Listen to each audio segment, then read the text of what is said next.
Something quiet is happening to your spiritual life, and your phone might be the cause. In a world where 75% of believers admit to comparing their faith journey to curated online versions, we're facing an invisible crisis that erodes as deeply as any persecution. This isn't about demonizing technology. It's about seeing clearly what the endless scroll is doing to the stillness inside you. You open your phone. The screen glows blue in the dark.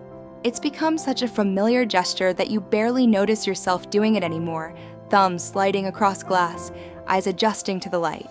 Somewhere between the third notification and the fifth scroll, something shifts. Not dramatically. Not in any way you could point to or name if someone asked. Just quietly. A space that used to hold silence now holds noise. You didn't notice when it happened. That's how it always works with things that matter most. The erosion happens in increments so small they feel like nothing at all. Until one day, you realize the ground beneath your faith has been washing away while you were busy watching other people's highlight reels. And by then, you're not quite sure how to find your way back to solid ground. Here's a number that should trouble you. 75% of people who use social media admit to comparing their spiritual lives to what they see online. 3 out of 4. Let that settle for a moment. And here's the part that hurts. Most of them report feeling inadequate afterward. Not inspired. Not encouraged. Not lifted up or motivated to grow. Inadequate. Like they're somehow failing at something everyone else seems to have figured out. We've built platforms designed to connect us across distances, to share our lives with people we love, and somehow they've become mirrors that make us feel like we're falling behind in a race we never signed up for. A race that doesn't actually exist anywhere except in the curated images we've learned to mistake for reality. Consider the Sunday morning post. You've seen it 1,000 times in your feed, maybe even made one yourself. A family dressed in their finest, standing outside a church with the light hitting just right. The children look like angels. Everyone is smiling that particular smile that photographs well. The caption reads something about gratitude, about blessings overflowing, about being filled with the Spirit and so thankful for this beautiful life. Everything is curated down to the last detail. But what you don't see is what happened before the photo. The argument in the car on the way there about who made everyone late. The teenager who didn't want to come and had to be bribed with promises of lunch at their favorite restaurant. The exhaustion behind the mother's eyes from a week that felt spiritually empty and emotionally draining. All of that gets cropped out, filtered away, hidden behind the image we've learned to present. This is the curated canvas we've all become experts at painting. There's a pressure now that didn't exist a generation ago. A pressure to perform your faith publicly, to document your devotion for others to witness, to prove, somehow, that your inner life is thriving by constantly displaying its outer evidence. Every quiet moment of connection becomes a potential opportunity for content. Every answered prayer becomes material for a testimony post. Every morning devotional becomes a photo opportunity with coffee and an open Bible arranged just so. But here's what we've forgotten: faith has always been primarily invisible. The deepest prayers happen in silence, in rooms where no one is watching and no one will ever know what passed between you and the divine. The real transformations occur in moments no camera captures, no caption describes, no algorithm promotes. When we drag our spiritual lives into the spotlight, something fundamental changes. The audience becomes part of the act. And eventually, it becomes hard to tell if we're practicing faith or performing it. Where does sincere sharing end and showing off begin? The line has become almost impossible to find. Someone posts a verse that genuinely moved them that morning, that shifted something in their heart, and they wanted to share the gift. Someone else posts a verse because they want to be seen as the kind of person who gets moved by verses, who starts their day with scripture, who lives that kind of elevated spiritual life. From the outside, scrolling through your feed, these two posts look absolutely identical. Same format, same aesthetic, same words on the screen. But from the inside, they couldn't be more different. One is overflow, the natural expression of something real that happened in private. The other is performance, carefully constructed to create an impression. Social media has made virtue signaling and sincere devotion wear exactly the same clothes. And now we can't tell them apart, not even in ourselves. Scroll through any faith-based hashtag and you'll notice a peculiar phenomenon. Everyone's spiritual life looks remarkably successful. People are always breaking through to new levels, always receiving revelation, always experiencing answered prayers and miraculous provision, always standing on metaphorical mountains with their arms raised in victory. The feeds are full of triumph. But where are the valleys? Where's the doubt that lingers for months? Where's the prayer that seems to hit the ceiling and fall back down? Where's the long Tuesday afternoon when you sat in your car and wondered if any of this is even real? The curated feed creates a false gospel, one where struggle is edited out, where darkness is deleted, where victory is the only acceptable testimony worth posting. And when your actual life doesn't match that feed, you assume the problem is you. Now consider what's happening beneath the surface of what you see. The algorithm. It watches what you engage with. It measures how long you pause on each post. It learns what keeps you scrolling, what makes you tap, what earns your attention. And then it builds you a world. Not the actual world with all its complexity and contradiction. Your world. A customized reality where you mostly encounter ideas you already believe, people who already agree with your positions, voices that sound like sophisticated echoes of your own thoughts. This is the echo chamber, and it's doing something dangerous to how we hold our convictions. We think we're exploring. We're actually just circling. There's a crucial difference between faith that's been tested and faith that's been protected from testing. The algorithm protects. It surrounds you with constant confirmation. It shields you from the friction, the challenge, the opposing view that used to sharpen belief into something stronger than mere opinion. You feel certain, but it's a brittle certainty. When you only hear your own perspective reflected back at you in 1,000 different voices, your convictions don't actually deepen, they calcify. They become hard on the outside, but hollow within. And the first serious challenge, the first genuine confrontation with doubt or difference, can shatter them completely. Because they were never built to withstand real disagreement. They were built in a greenhouse. The comparison trap runs deeper than most of us realize. You're scrolling late at night, and you see someone who seems to pray with more passion than you've felt in years. You see someone whose Bible is more highlighted, whose journal is more full, whose service is more visible, whose faith just seems more alive. And something inside you whispers the thing you're afraid is true. You're not enough. Your faith is smaller. Your devotion is weaker. Your spiritual life is the JV version of what everyone else seems to have. But here's what you're actually seeing when you feel that way, a 30-second clip from someone else's best moment, their highlight reel, compared to your own average Tuesday with all its doubts and distractions intact. It's not a fair measurement. It was never designed to be a measurement at all. Yet we make it one anyway, and we always lose. Then there's something more insidious, weaponized doubt. Comment sections filled with cynicism disguised as intellectual honesty. Viral threads that pick apart beliefs with surgical precision, designed not to engage genuinely but to erode certainty. Sophisticated arguments constructed not to seek truth but to shake foundations. Faith has always faced opposition, that's nothing new. But the opposition used to come from outside, clearly marked, recognizable as what it was. You knew when you were in a debate. Now doubt seeps in through your feed, mixed with memes and news updates and photos from friends. It arrives unlabeled, unannounced.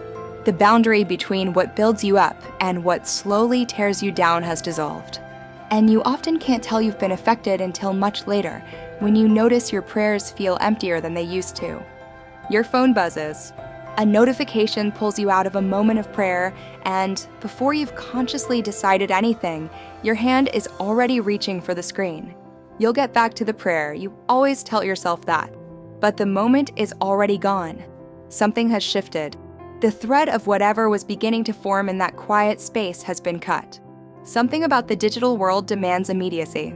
It trains us constantly to respond, to react, to attend to whatever is most recent and most urgent. But contemplation requires exactly the opposite disposition. It asks us to stay with one thing when everything else is calling, to go deep rather than wide, to resist the pull of the next notification. These two modes of being are fundamentally at war inside us, and one of them comes with a notification sound designed by experts to capture attention. It's not a fair fight.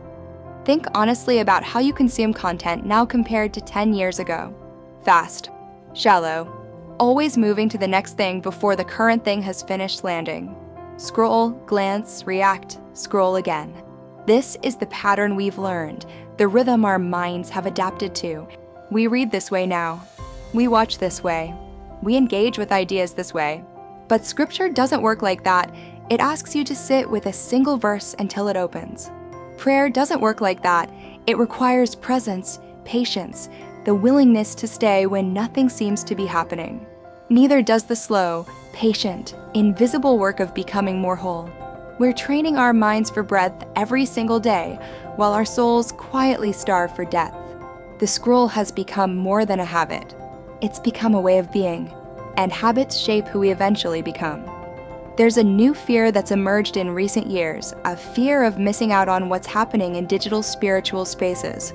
There's an online conference everyone's attending, an Instagram preacher whose posts you need to keep up with, a Twitter thread about theology that everyone in your circle is discussing. If you're not plugged in, if you haven't seen the latest controversy or the newest teaching, you feel somehow behind, out of the loop, less informed than you should be. But here's what's actually happening while you're keeping up. While you're watching someone else's community gather on a screen, your actual neighbor might be sitting alone with no one to talk to. While you're following a preacher with millions of followers, the person in your small group might be struggling and no one has noticed. The sacred has always been local, embodied, present in physical space. We're increasingly trading proximity for pixels, and something essential gets lost in that exchange. So, what do we do with all of this? We reclaim what was taken. Not by abandoning every platform entirely. That's rarely practical and sometimes not even wise. There are genuine connections online, real community, actual good that happens through these tools. But we become intentional where we've been passive. We choose where we've been swept along. A digital detox isn't about declaring technology evil or performing a dramatic rejection of the modern world. It's simply about remembering what these tools displaced when they moved in. That hour you spend scrolling before bed, that time used to belong to something else. Maybe reading, maybe prayer, maybe just silence and your own thoughts. Maybe conversation with someone who shares your room. What would happen if you deliberately took that time back? Start with boundaries that actually mean something concrete. Not vague intentions to be more present or use your phone less, those dissolve within days. Make actual decisions with specific parameters. No screens in the first hour of the day, so your mind can wake up without immediately being filled with other people's thoughts and demands. No social media on Sundays, creating a genuine day of rest from the performance and comparison. The phone stays outside the bedroom at night, charging somewhere you can't reach it without getting up. These aren't arbitrary rules for rules' sake, they're architecture. You're building a structure that makes space for something older and better and more essential to return. You're creating room for the silence to come back. And it will come back, slowly, if you make room for it. When you do engage online, because you will, and that's fine, engage with intention instead of reflex. Stop mindless scrolling and start conscious choosing. Follow accounts that genuinely challenge you, not just ones that affirm what you already believe and make you feel good about yourself. Read content that makes you actually think rather than just react emotionally. If a piece of content consistently makes you feel superior to others, notice that. If it makes you anxious or inadequate, notice that too. These feelings are data. They're telling you something important about what that content is actually doing inside you. Not everything that presents itself as spiritual content actually feeds your spirit. Some of it depletes you. Some of it makes you smaller. Learn to discern the difference. Learn to curate your inputs as carefully as others curate their outputs. And prioritize relentlessly what happens in rooms with other actual bodies present. Real faces across the table. Real voices with all their hesitation and warmth. Real presence that can't be faked or filtered or edited. There's something that transfers between human beings when they're physically together that no live stream has ever captured. Call it energy, call it spirit, call it chemistry, call it whatever framework makes sense to you, but it's real. You felt it. The difference between watching a service online and being in the room. The difference between texting someone and sitting across from them. We've been starving for this kind of presence while filling ourselves with digital substitutes that look similar but nourish nothing. Your local community, with all its imperfections and inconveniences, offers something the global internet cannot. The ultimate goal isn't to perform a better, more impressive version of faith online. It isn't to curate a more authentic-looking feed. The goal is to need that performance less and less until you don't need it at all. To find your validation in something that doesn't require likes or shares or comments or any external metric. To cultivate a conviction so deeply rooted in actual experience that it doesn't waver based on what others think, because what others think becomes genuinely irrelevant to the relationship. This is what inner validation looks like. It's quieter than the kind that comes from notifications.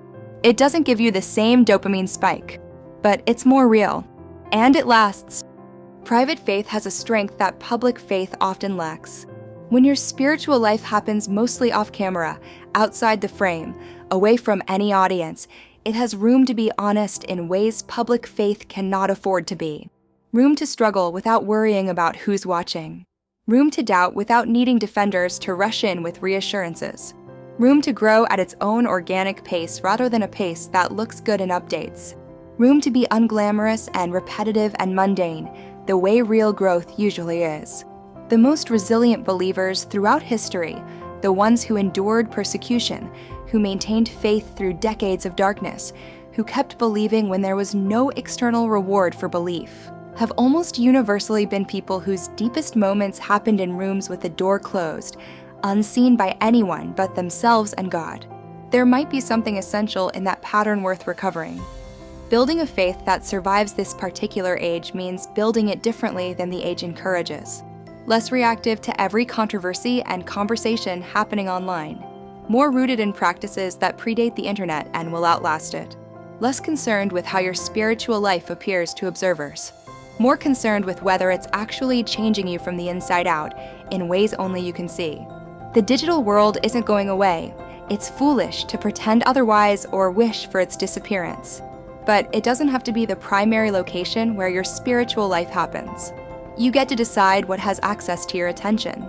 You get to choose what voices you allow to shape your inner world. That's a power we forget we have.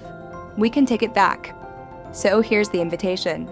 Not to condemn technology wholesale or anyone who uses it. Not to retreat into some pre-digital fantasy that never actually existed.